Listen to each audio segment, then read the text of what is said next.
Well, as the wolf population grows in eastern Washington, so does concern about the impact the animals will have on big game and livestock.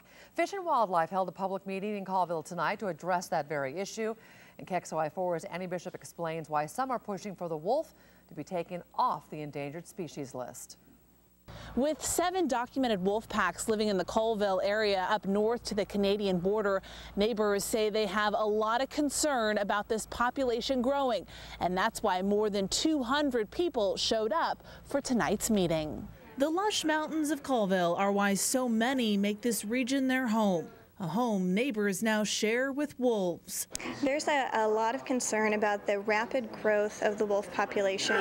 Right now, there are 7 wolf packs in the area, 10 statewide. They are protected under the Endangered Species Act and will remain so until there are at least 15 documented breeding pairs with pups for 3 consecutive years. To survive, wolves prey on deer, elk, and moose.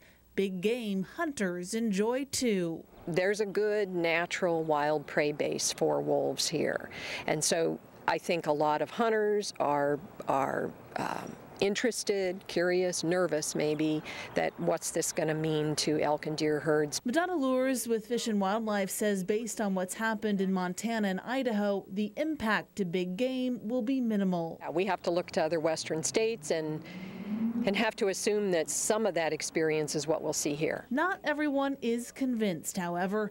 Jamie Henneman lives in the area and represents 80 cattlemen, all who want the wolf taken off the endangered species list, a move that would make it easier to protect their livestock from attacks. What we do want to be able to do is to protect our livelihoods and our property if that occurs. If the current trend continues, it's possible the wolf could be off the list in a few years. So you're looking at loss of an industry, potentially, certainly impacts to the community.